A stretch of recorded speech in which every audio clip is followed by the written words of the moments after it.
So, this is the final review for Uncharted 3, Drake's Deception. So, this game was a lot similar to the last game, Uncharted 2. It really stepped up the game from the first one. It has mostly modern graphics. I think this game is for PlayStation 3. But the graphics they're pretty good. They're what you'd expect of a modern game. So I would give them an A. Um, The music, it got the point across, but nothing too memorable. It just merely, sells the game. Gives the atmosphere and the mood. So nothing too special. So I just give it an A minus, no problem. Gameplay, just like last game, pretty much running and gunning. You have your puzzles. Pretty standard fare. You have your climbing. They all sell it in full adventure. It works. It's entertaining. It's fun.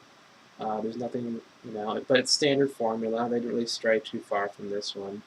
So gameplay, solid A. Story, um, I notched this one down a little bit because, I mean this is the third time I've been through this, and it's sort of like the same standard, like the same formula pretty much. It's like I've seen this three times already, where you go to point A to point B, you find a key or a clue to go to another point, and the bad guys are always one step behind you, and somehow they always steal your progress, your hard work, and they're always getting there off your coattails. And this time, there wasn't any preconceptions about any treasure. It was just like we have to stop the bad guys because they're after a power, and it doesn't really explain to you what the power was. I mean, I don't want to spoil it, but you find out at the end, and it's I don't know, it's almost identical to the last game. So I'm just gonna give the story an A minus. It sells the game, but it's the same formula as last two, so nothing special there. Characters again, you know, A plus. I really like Drake. I really like his core characters.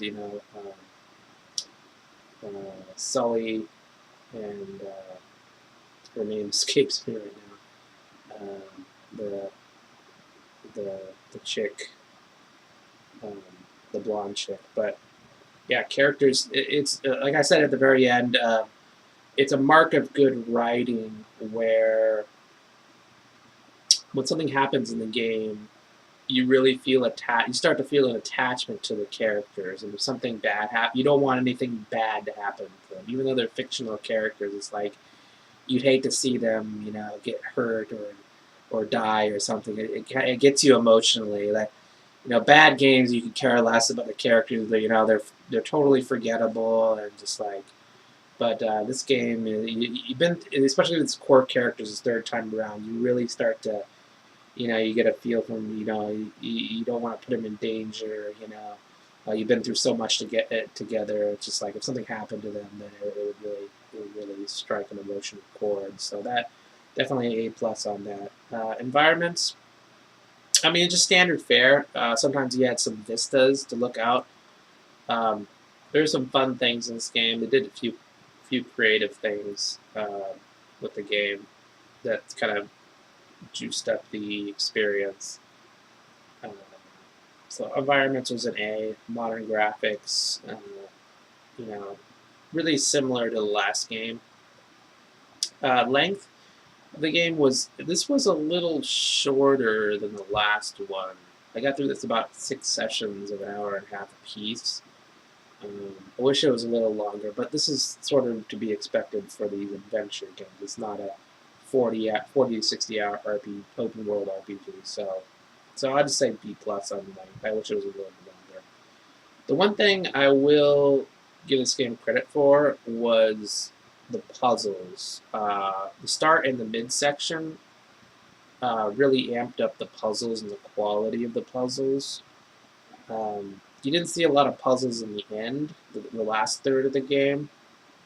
For the first two sections of the game, they added a lot more puzzles and higher quality puzzles. Compared to the last game, it's like the puzzles were there, but they were very simple and easy to figure out.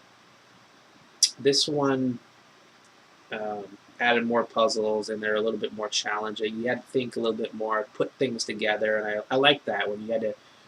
You can't just look at a puzzle and be like, oh, I just have to, I just have to do this and that. You really have to piece it together, and that was really so. I stepped that puzzles up to an A minus. A lot of creativity, a lot of good story writing. This is definitely a series worth playing. Very entertaining, and I felt like I was watching a good, Indiana Jones or adventure movie while playing this, and it's just yeah, it's a good time. So overall, again, I think I would give this game a solid A, not an A plus or an A plus plus, just an A. Definitely a title that's worth playing through. Uh, Standard fare, nothing real special about this game, but it is a cut above the rest as far as quality and all the rest. So I would recommend playing this game.